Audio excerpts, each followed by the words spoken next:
I don't know why it keeps clicking. Hi, my name is Jessica Snyder. I'm a registered dietitian and program manager for the bariatric department. I look forward to helping you get back on track and back to the basics so that you can achieve optimal health and nutrition post-surgically from your bariatric procedure.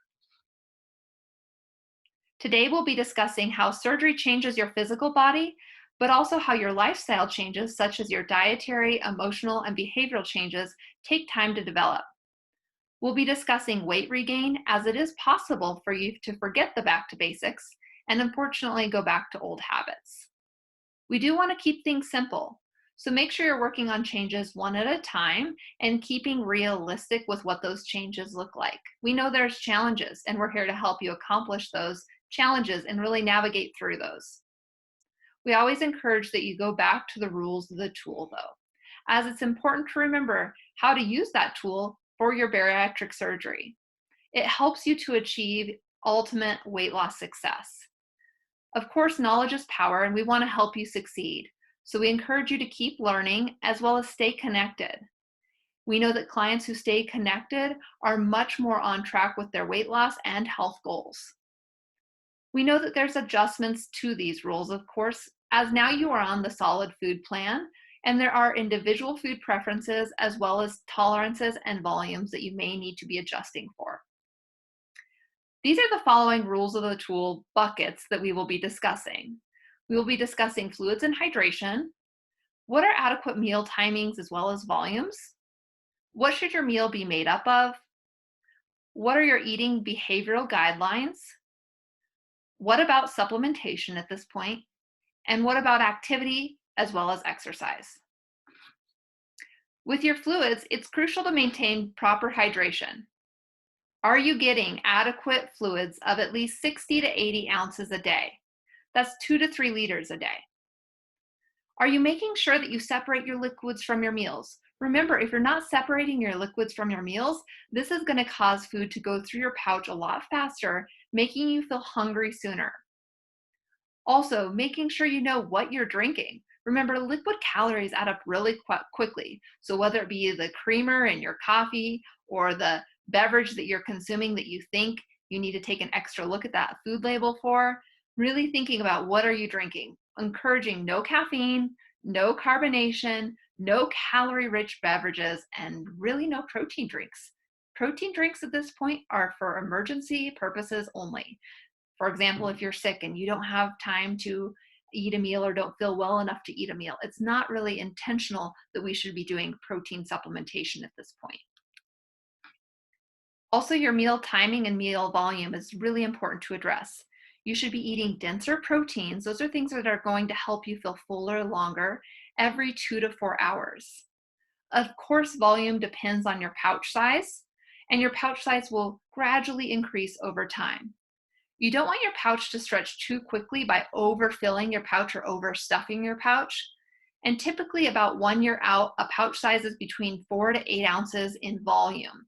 Once again, we measure your volume in a measuring cup, not on a food scale. A food scale is not appropriate as that is done by weight, and we're really trying to do volume restriction by the tool's guidelines. It's also best to consume small, frequent meals throughout the day to make sure you're getting adequate nutrition. This helps to prevent stretching of your pouch. It also keeps your metabolism high by making sure you're fueling your body and your muscle mass with adequate protein and nutrition.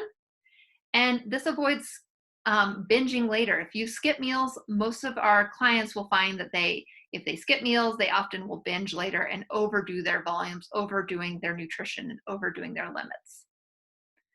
However, we do set standards and we want to make sure you're not grazing. Grazing is where you eat throughout the day, most of the day, small, frequent meals to where they're not really nutrient rich. So avoid grazing. Every single time you eat a food item, you should consider it a mini meal. And it should be pre-planned, also portioned out. So think of it as 5 to 6 mini meals a day versus grazing or restricting your eating to where you're then binging later. So I always encourage our clients to focus on within the first hour or so of waking up, making sure you're getting your protein and produce rich meal, and every 3 or so hours thereafter so that you get those 5 to 6 protein rich meals in per day. Remember, protein is still a big component of what you need to be following. Your diet should be made up of about 60 to 80 grams of protein per day. You need to be making sure you get your protein in as your priority, and then go back to your protein and log it every once in a while. Check in on yourself. There's a lot of great tools and apps and resources that you can use to keep track of your protein count to make sure you're getting dense enough proteins. Once again, 75% of your diet, meaning 60 to 80 grams of protein a day, should be your focus. Logging your protein can be helpful, and getting back on track with your nutrition, even keeping a food journal, and then using different tools, resources, and apps to help you keep accountable to your protein goal of the 60 to 80 grams of protein per day. There should be only about 25% of your diet from complex carbohydrates. Remember, complex carbohydrates are going to be things like your fruits, your vegetables. If you are doing grains, then make sure they're whole grain, of course. But protein comes first and complex carbs come after. A good rule of the tool, I say, is protein and produce at all of your meals, making sure you get good nutrition and also good protein, of course. Remember that your protein, typically in animal meats, 1 ounce is about 7 grams of protein. So a good visual for that is about the size of your index finger.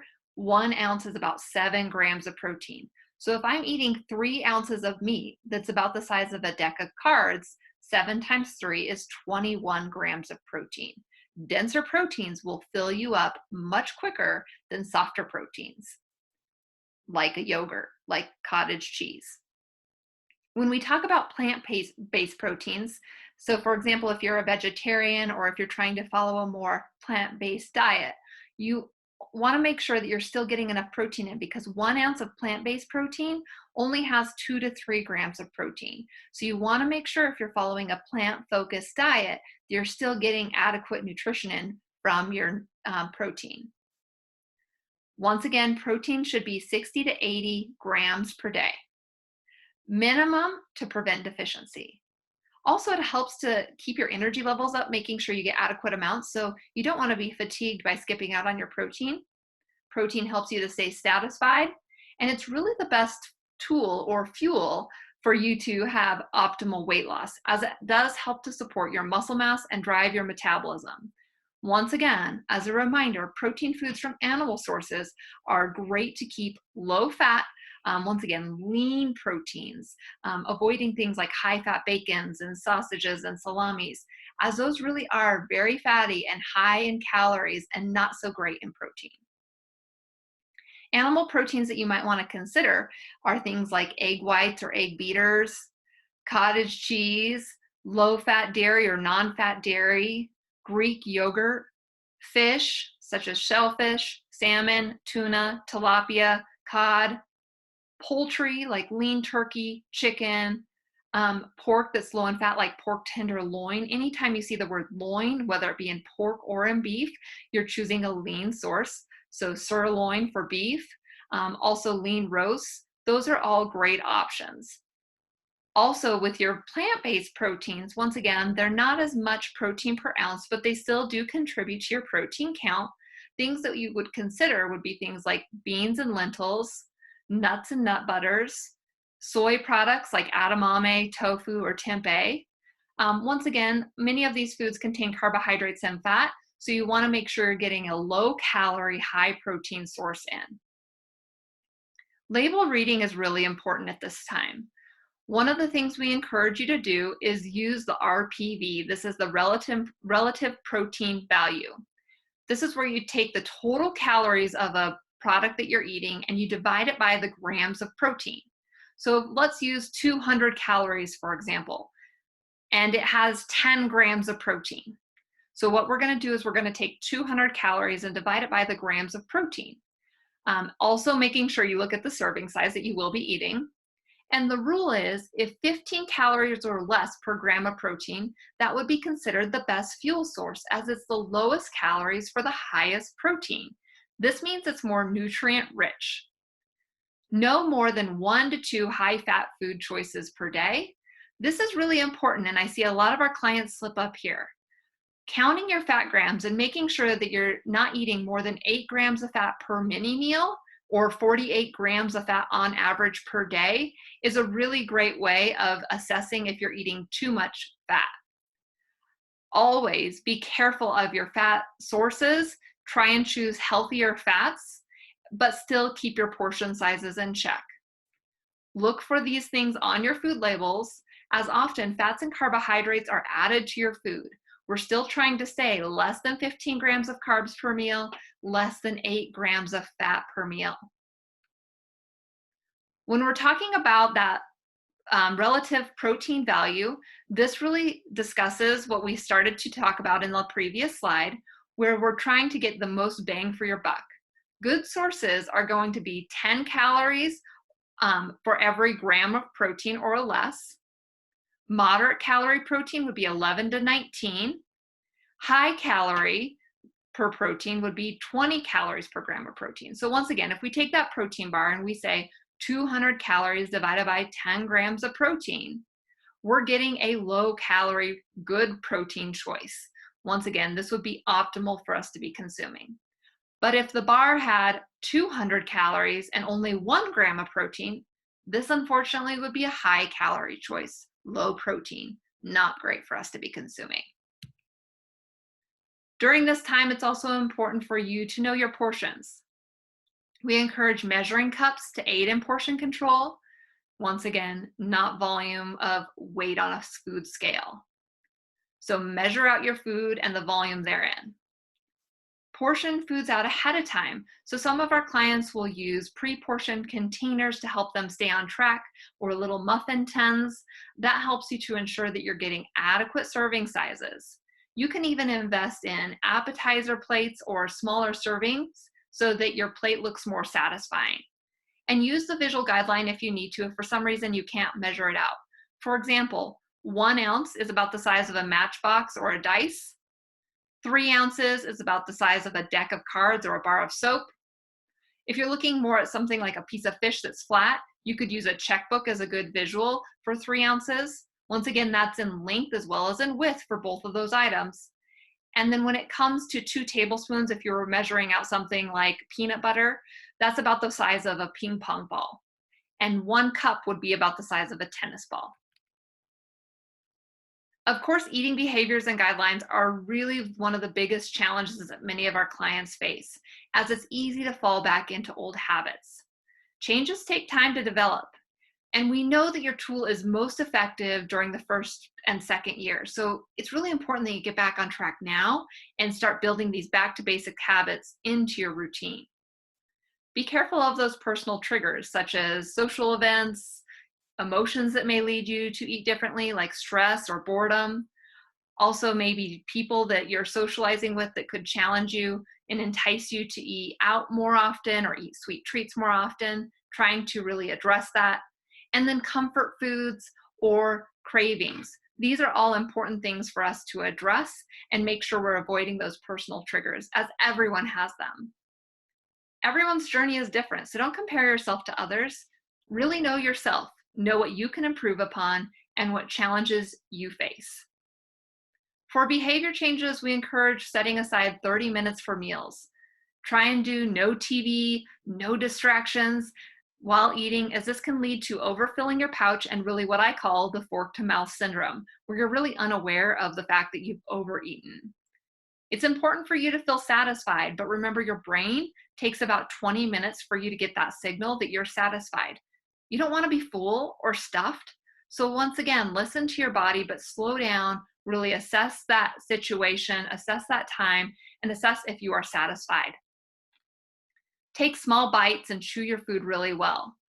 Once again, you might have heard this before, but smaller utensils such as baby spoons, cocktail forks, smaller plates can be really helpful in taking smaller bites and using smaller portions. And even the sensible guideline of putting your fork down between bites can be helpful. Some of our clients will also set a timer for their meals. If you are the type of person that forgets to eat, maybe set an alarm on your phone that reminds you to eat every 3 hours so that you don't skip meals and then binge later on. Or if you are rushed and you constantly are shoveling your food into your mouth, Then once again, slow down and maybe set that timer for 20 minutes before you really even question, am I satisfied or not? Chew each bite about 20 to 30 times. I know this seems laborious, but it's an important way for you to remember to slow down at meals. Your food should be about the thickness of applesauce before you start to swallow and digest it. And this also prevents food from getting stuck and avoiding things like vomiting or unnecessary complications. Do a pantry makeover during this time and really find out what's lurking in your kitchen that's maybe derailing you. Um, we really want you to focus on pantry makeover, fridge makeover, reducing smaller portions and having smaller plates and utensils, choosing appropriate food substitution, and making your home a safe place for you. If you have family or friends in the house that are derailing you, talk to them and maybe set their pantry separate from yours. You want to create a healthy kitchen and remove trigger foods. Too many options can often cause inappropriate choices. If you're really craving something and you really want to have a treat, schedule your off time. Make it a part of a meal. Make sure your protein is put first. And don't keep it in your home if it's a trigger. If it's something that you know you struggle with, whether it be chocolate or whether it be chips, once again, don't make it in your home environment and plan out your cheats.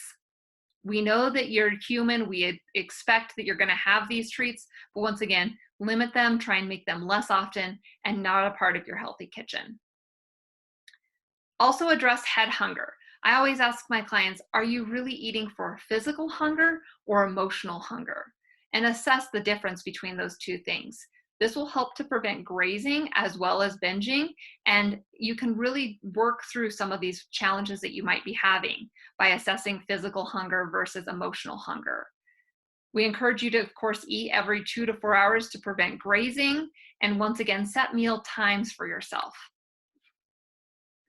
For supplementation, I know that sometimes we forget to go to the grocery store and pick those up, or they fall off of our ordering list, but it's important that we stay on track with our supplements. For your multivitamins for gastric bypass, you should be taking 2 times per day the dose.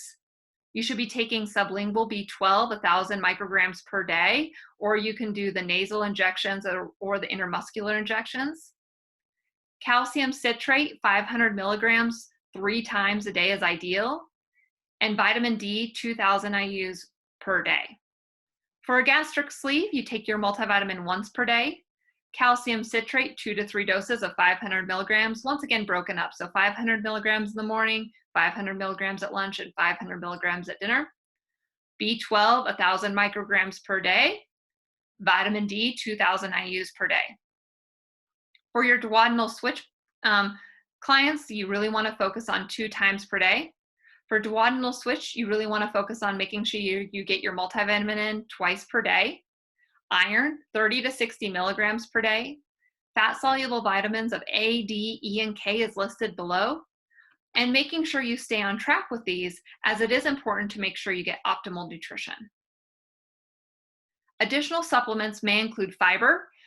This can help with digestion. So 2 to 3 doses of 3 to 5 grams of fiber in addition to your normal food will help out with digestion. This can be over-the-counter powders or pills. Oftentimes we'll encourage you to mix the powder into your water and sip on it throughout the day. And once again, you can do up to 15 grams of fiber supplement throughout the day to help your digestion if needed. Omega-3 fatty acids, which are fish oil, are recommended. 2 brands that are liquid are Core Omega or Nordic Naturals, and these are good brands as they have good amounts of EPA and DHA, although other brands can be found, and this helps to decrease inflammation.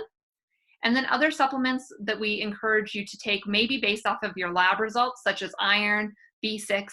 And once again, this is why it's really important for you to make sure you're getting your labs drawn every year and make sure that they're really checking those vitamin panels so that you prevent deficiencies.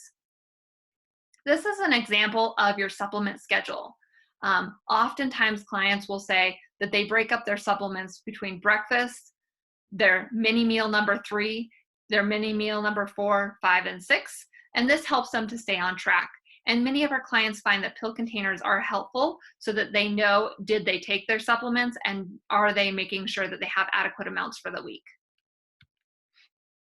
exercise helps you to lose and maintain weight loss. So although many of you have maybe said that you're starting an exercise routine in the beginning, now's a great time for you to revamp and reevaluate your activity. The main way for weight to come back on is by not engaging in activity, as this causes your metabolic rate to decrease. And unfortunately, it's something that you're battling against. So we're really encouraging that you make exercise a part of your daily routine.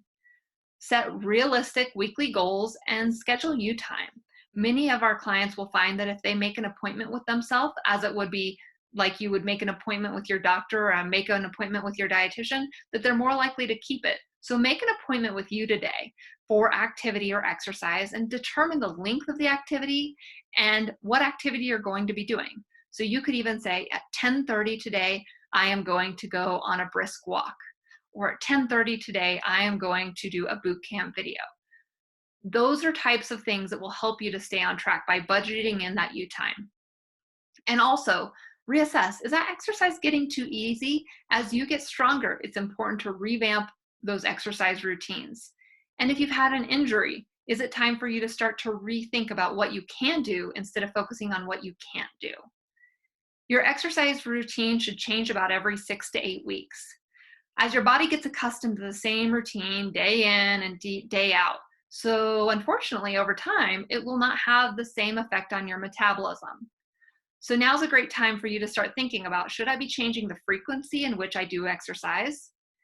The intensity, so how hard I work, maybe the type of exercise that I'm doing. So instead of walking, maybe I'm going to try walk and jog, or maybe I'm going to incorporate lifting into my routine, or focusing on time.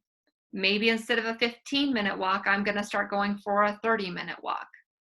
Once again, adding weight training, changing up the time, intensity, frequency, all of these things will help you to not only be excited about your exercise routine, but help your body to stay challenged and keep your weight loss accelerated. Stay connected, of course. We want to help you through these challenges that life gives you. So we encourage your follow-up with your doctor appointments, as well as your lab work. We want you to stay supported with in-person visits, and we also offer virtual or telemedicine visits, as well as teleconferences, and then your registered dietitian visits, which can be done once again at your doctor's office, over the phone, or by telemedicine as well. So stay accountable for staying on track and staying connected. Some take-home tips for you to think about while you look at this whole picture is, should you be food logging again? Just tracking that protein, fluids, fats, and carbs to make sure you're really doing what your body ought. Once again, making sure you take a look at the whole picture. Should you be food logging again? Checking out to make sure you're getting adequate proteins, adequate fluids, not too many fats, and not too many carbs. What's your exercise going to be? What's the plan for that? What are you going to start incorporating? What's going to be different? With your supplements, making sure you take those daily. Don't let them slip to the side. Address behavior challenges. Stay connected and keep focusing on success.